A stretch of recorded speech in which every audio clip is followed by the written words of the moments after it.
and let the one who has no sword sell his cloak and buy one. Today we're going to go over basic crowd navigation. Let's say you're in a church or safety team or in a crowded mall or Walmart or wherever you're at, and shots are fired.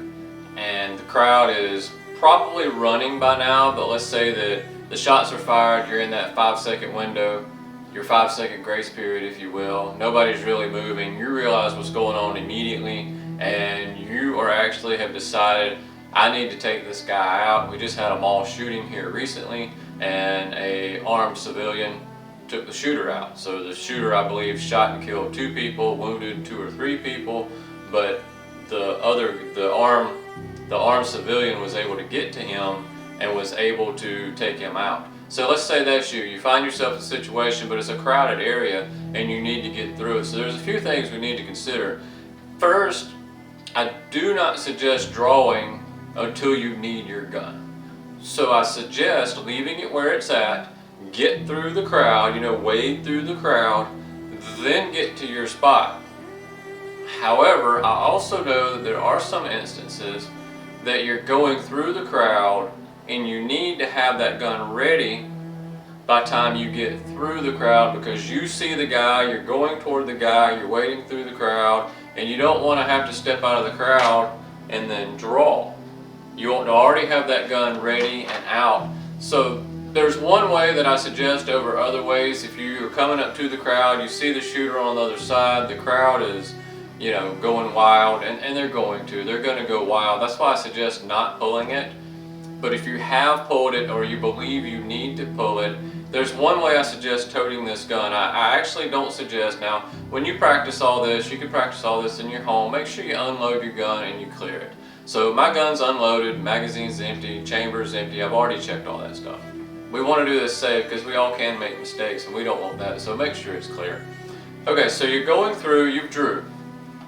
I see a lot of guys, they come here, and I'm not 100% against this, but what can happen here is when you're bumping into people, there can be somebody that bumps you right up against your gun, and if your finger moves off to that trigger, or if you forgot to pull your finger off the trigger, or you've put it on there and you're not following safety protocol, stressors have hit, you haven't trained a lot, you don't have this muscle memory built up, your muscle memory is here and not here, and this has happened and they bumped against you, this shot can go off into their side or wherever.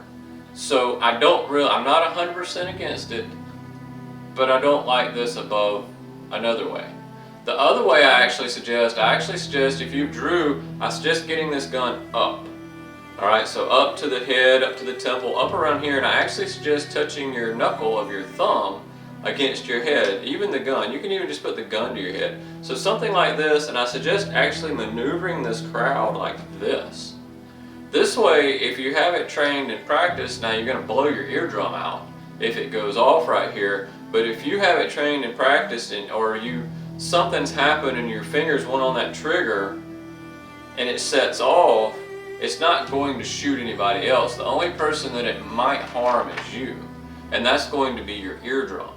So you're not going to be able to hear anymore, but at least you haven't hurt anybody else. Now, you need to practice, you need to get your fundamentals down to where when you come out, this is where your finger always is. If you're in that crowd, you've went up, you can come down through here. I can navigate through the crowd, even if I'm getting bumped and hit, just like this. I've gotten through the crowd, I've come out, there's the attacker, boom, and I can take him out.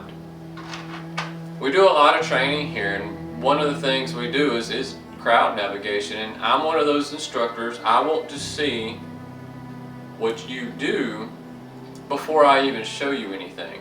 So I give you a training gun. So we get that training gun, we get it holstered, and then we put you in a mock situation, and I watch what you do.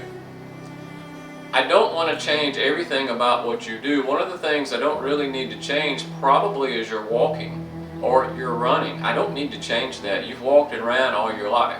Now I may need to put you in a stance to where you might have better stability for some of you, but a lot of you already walk okay. You already can navigate these things. You're already doing that. So I don't want to change that. I'm not trying to change the entire wheel.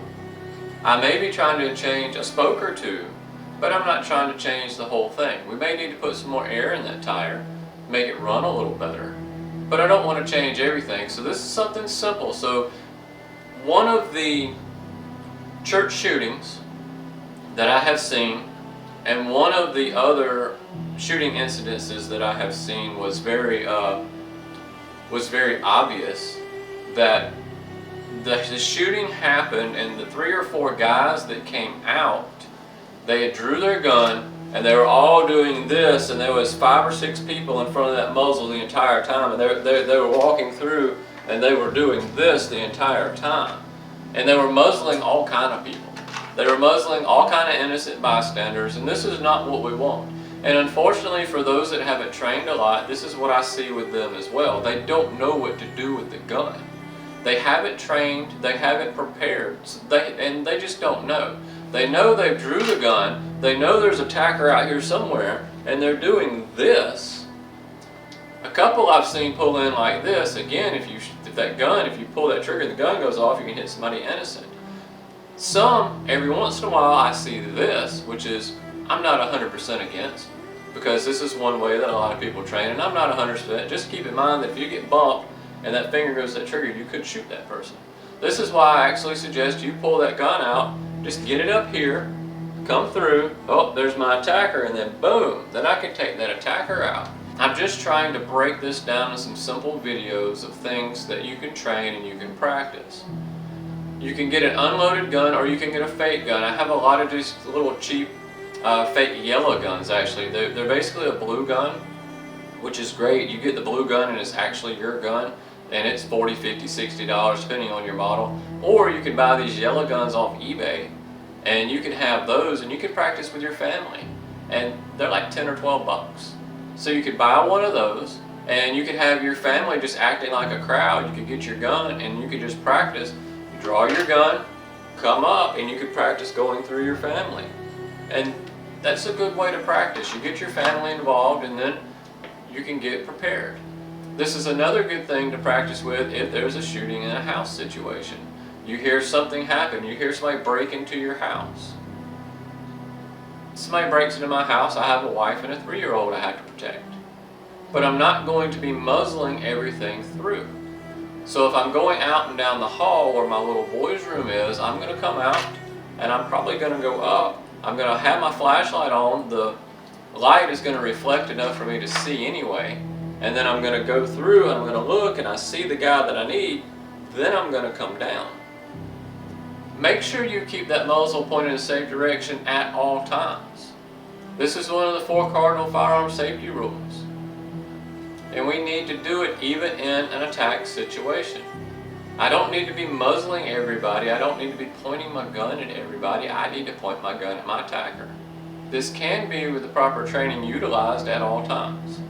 You cannot point that muzzle at anybody except that attacker if you train and if you prepare. I just don't want anybody innocent getting shot. There's too many innocent people getting shot anyway, so if we train and we prepare, we can not take out an innocent bystander, and we can take out the attacker only. Guys, I hope this helps you out with your training and your preparedness just in case of that violent attack. I'm Spencer, Small Arms Instructor here at Defense Training. As always, prepare for the worst, pray for peace, stay safe, stay armed. Please like, subscribe, and comment below. Thanks.